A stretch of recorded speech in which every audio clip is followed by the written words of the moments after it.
నమస్తే అన్న. నమస్కారం. తీసుకోండి. Thank you. నమస్కారం సార్. నమస్తే సాబ్. నమస్తే. మంచిగున్నారా? జర మన పేపర్లు ఇస్తే ఎత్తుకపోతా. మేడం గారు ఆ ఫైల్ చూస్తున్నారు, ఇంకొంచెం టైం పడుతుంది. ఇంకా పడుతుంది టైం? ఎక్కడా ఆమె?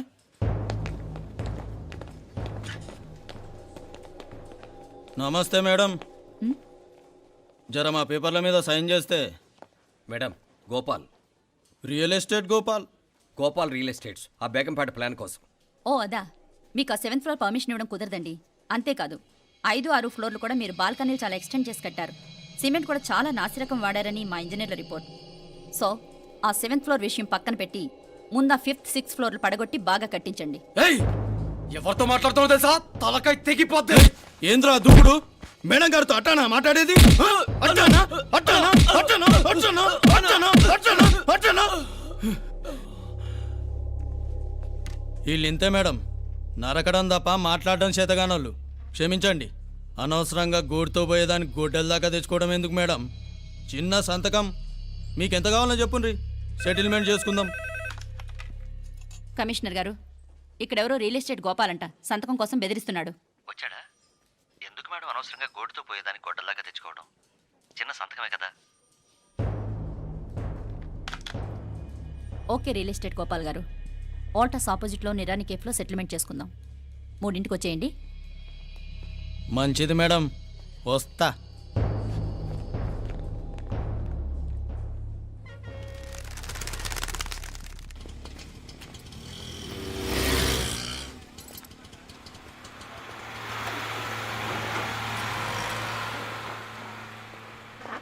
నమస్తే మేడం. నమస్తే. ఏయ్ లేండ్రా, కూర్చోండి. పర్లేదు, ఇక్కడ కూర్చుందాం. రండి మేడం, చాయ్ చెప్పమంటారా? ఇప్పుడే తాగాను. మా ఆఫీసు కూడా ఇక్కడి నుంచే వస్తుంది. ఇప్పుడు నచ్చిరు మేడం. లేకపోతే ఏంటి మేడం, ఆ గవర్నమెంట్ వాళ్ళు ఇచ్చే జీతం ఏ మూలకు మీకు? మీకు చదువుకుంటున్న బిడ్డలు, పెళ్ళిడికి వచ్చిన పిల్లలు ఉంటారు కదా. ఇదిగో తీసుకోండి మేడం, ఇందులో 50,000 ఉన్నాయి.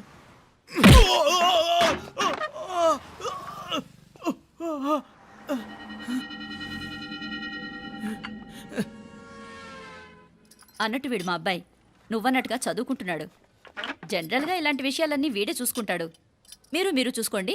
నాకు అవతల ఆఫీస్లో బోల్డ్ పనులున్నాయి. వస్తాను.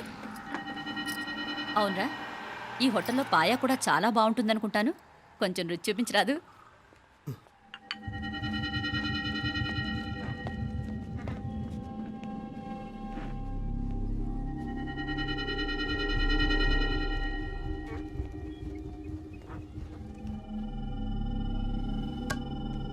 అక్బర్ భాయ్, జరా రానా. ఈ రోజుకి సర్వీస్ క్లోజ్ చేసి జీ, దాంట్లో 50,000 ఉన్నాయి. డ్యామేజ్ ఖర్చులు కొంచెం లేలో బాయ్.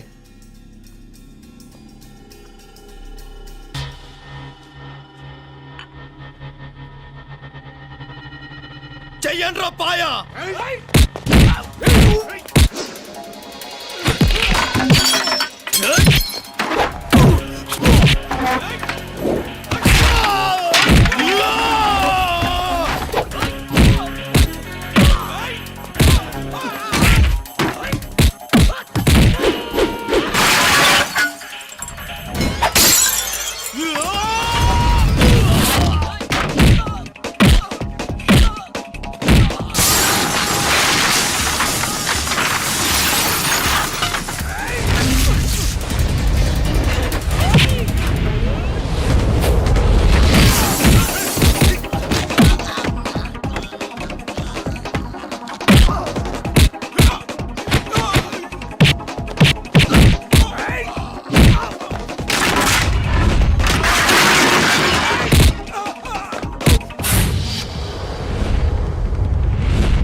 ఏరా ఎలా ఉంది పాయ?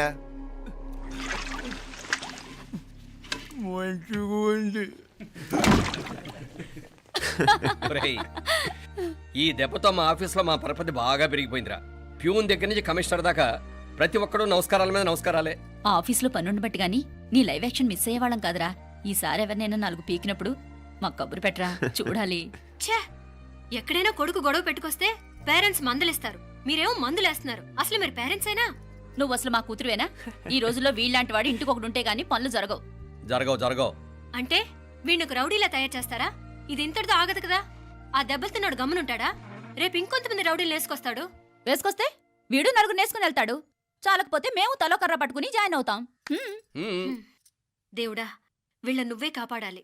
ఏయ్, నీలాగా ప్రతిదీ మేము దేవుడి మీద భారం వేసేయం. మాకు చేతనైంది మేము చేస్తాం. నానా, ఈ బీసీ నాటి దాంతో ఉంటే మనం కూడా పురాణ కాలంకి వెళ్ళిపోతాం. అర్జెంటుగా దీనికి శాలిటీ చూసి బయటికి పంపించండి. ఈ ఫాస్ట్ జనరేషన్లో మనం ముందుకు పోదాం. ఒరేయ్, చిన్నాడువైన ఈ తండ్రి బాధ్యతను మా బాగా గుర్చేసావురా. ఎలాగో దీనికి ఫైనల్ ఎగ్జామినేషన్స్ కూడా అయిపోయినాయి కదా, ఓ మంచి సంబంధం చూసి చేసేస్తే సరి. అవునవును. అరే సిగ్గుపడుతుంది. ఛ, అరే మీనాక్షి పెళ్లి కూతురాయనే, మా మీనాక్షి పెళ్లి కూతురాయనే. పి పి పి డుమ్ డుమ్ డుమ్ పి పి పి డుమ్ డుమ్ డుమ్. పి పి పి డుమ్ డుమ్ డుమ్. పి. ఆగండి. ఏంటి అంతలా వచ్చావు? కాంపతీస్ ట్విస్ట్ ఏమేవో కదా. ఆ చేసేదేదో తొందరగా చేసేయండి, వీడి గొడవ తప్పుతుంది. అది గ్రీన్ సిగ్నల్ ఇచ్చేసింది. వెంటనే ఏదైనా మ్యారేజ్ బ్యూరోని కాంటాక్ట్ చేస్తే బెటర్ కదా. ఇలాంటి బ్యూరోల్ని ఇంటర్నెట్ని నమ్ముకోవడం అంత మంచిది కాదు. ఏదైనా మనాళ్ళలోనే దగ్గర సంబంధం చూస్తే మంచిది. ఇలాంటి మంచి చెడ్డలు చూడటానికి మా అక్కయ్య ఉంటే ఎంత బాగుండేది. ఏ పోయిందా? ఏంట్రా ఆ మాటలు? లేకపోతే ఏంటి నాన్న, ఈ మధ్య మీ అక్క ఉత్తరం ముక్కన రాసావా? కనీసం ఆవిడ ఎలా ఉందో కనుక్కున్నావా? లేదురా, ఆ మధ్యన వాళ్ళ ఊర్లో కరువు వచ్చిందన్నట్టుగా గుర్తు. ఆ ముక్క కనీసం తనైనా రాసింది కాదు. అవును కమలా, అక్కయ్య దగ్గర నుంచి ఆకృతం ఎప్పుడొచ్చింది? దానిలో కొత్త అడ్రస్ ఉందేమో చూడు.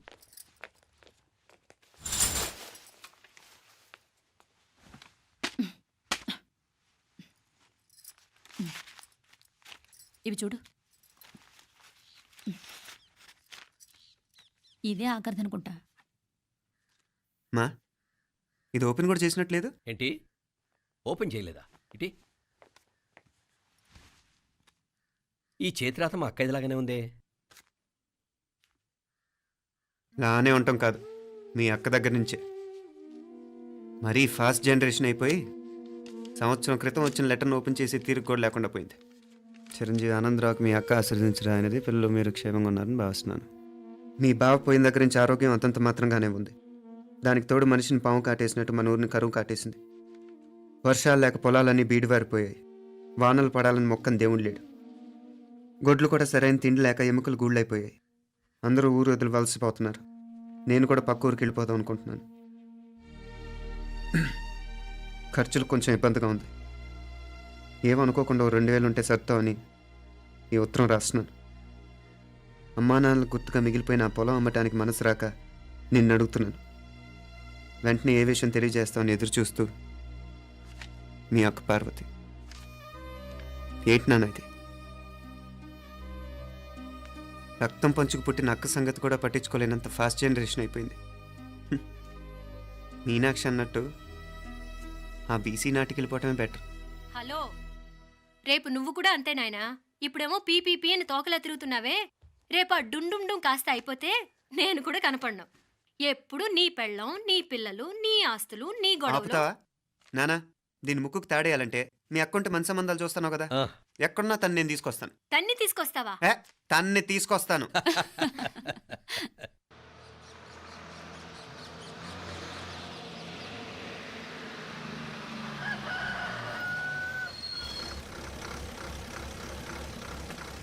మధురమీనాత్తమ్మ పలుకు కంచి కామాత్తమ్మ పలుకు కాశీ ఈశాలత్తమ్మ పలుకు బాబు, బెజవాడ కనక ఇక్కడ కావూరి పార్వతమ్మ గారి ఇల్లు ఆ సందులో రామాలయం పక్కన ఉందండి.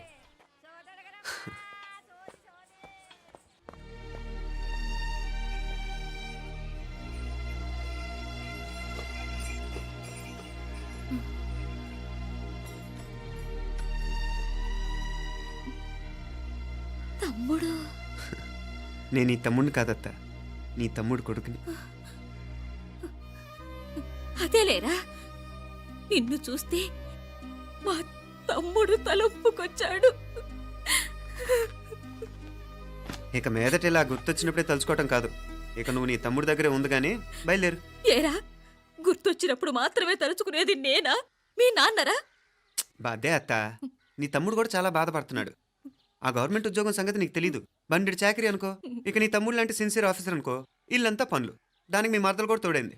ఇద్దరు బిజీ బిజీ, చదువులతో మేం బిజీ, మా ఇల్లంతా బిజీ బిజీ. ఇక మా ఊరు సంగతి అయితే మొత్తం గజిబిజీ. ఎవరెంత బిజీ అయినా తోబుట్టుల మధ్యన బిజీ అనే మాట రాకూడదని నేను వచ్చాను. నా మంచి అత్తయ్య కదూ, మనసులో ఏం పెట్టుకోకుండా బయలుదేరు. ఉమ్.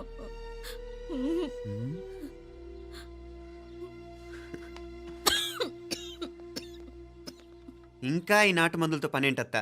నీ తమ్ముడు నిన్ను పెద్ద ఆసుపత్రిలో చూపించాలని చూస్తుంటేను. ముందు నువ్వు బయలుదేరు. నేనేమైపోతే మీకేంట్లేరా, మీరా బిజీ బిజీ ఊళ్ళోనే హాయిగా ఉండండి. ఇదేంటి నేను మాట్లాడేస్తున్నాను? నువ్వు మాట్లాడకపోతే ఎలా అత్తా? ఆడపిల్లకి అమ్మ మీద ఆశ, మగపిల్లాడికి అత్త మీద ఆశ.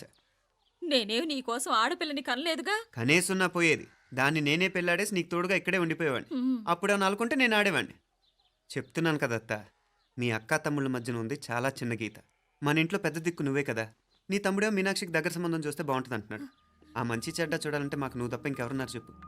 మీనాక్షికి సంబంధాలు చూస్తున్నారా? ఇంకా చూడలేదత్తా. నీ తమ్ముడు నీకే అపనప్ప చెప్పాలనుకుంటున్నాడు.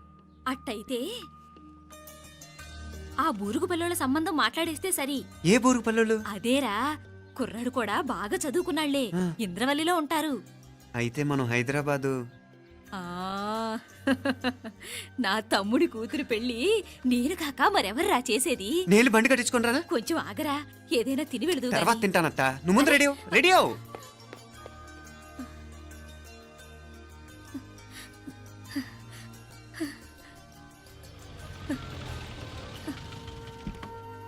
అత్త, ముందు నువ్వు పద.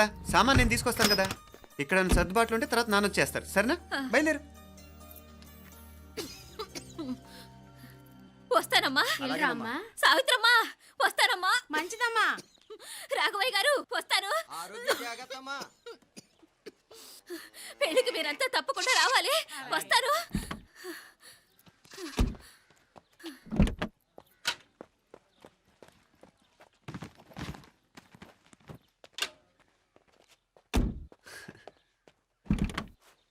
జరుగత్తా, జరుగు. అత్త,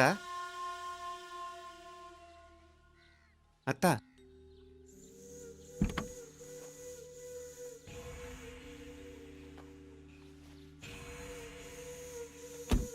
ఏమైంది పార్వతమ్మా? పార్వతమ్మా, పార్వతమ్మా! అయ్యో, ఎంత ఘోరం జరిగిపోయింది. ఉన్నట్టుండి పడిపోయింది. రాములు, ఏమైందమ్మా? వీరయ్య! అరే కొండయ్య, పార్వతమ్మ చచ్చిపోయిందిరా. అయ్యో, ఎంత పని జరిగింది? ఇన్ని రోజులు తమ్ముడు తమ్ముడు అని కలవరించింది. ఆ తమ్ముడు రమ్మని పిలిచినప్పుడే ఆ దేవుడు కూడా పిలుపునిచ్చాడు. పాపం.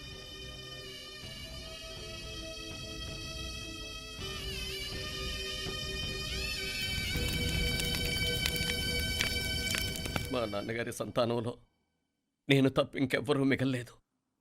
అయిన వాళ్ళందరూ వెళ్ళిపోవటంతో మీరందరూ ఉన్నా కూడా నాకంటూ ఎవ్వరూ లేరనిపిస్తోంది. మీ అక్కయ్య కళ్ళల్లో కూడా ఇదే చూశాను నాన్న. కాకపోతే తను పోయాక నువ్వు ఎవరు లేరని ఫీల్ అవుతున్నావు. మన అందరం ఉండి కూడా తన ఒంటరితను అనుభవించింది. పోయేటప్పుడు కన్నీళ్ళు కార్చడానికి నానే వాళ్ళు ఎవరు లేకపోవటం చాలా దురదృష్టం నాన్న. పగాడికి కూడా ఈ పరిస్థితి రాకూడదు. తెలుసో తెలియకో నాన్న చాలా తప్పు చేశాడనిపించింది. ఎంత మెకానికల్ లైఫ్లో పడిపోయినా తోబొట్టులు నిర్లక్ష్యం చేసుకొని పోగొట్టుకోవడం మహాపాపం. కళ్ళు తెరుచుకొని చూస్తున్నట్టుగానే పోయిన అత్తయ్య చివరి చూపు ఈ విషయాన్ని శాశ్వతంగా నాకు గుర్తుండిపోయేలా చేసింది.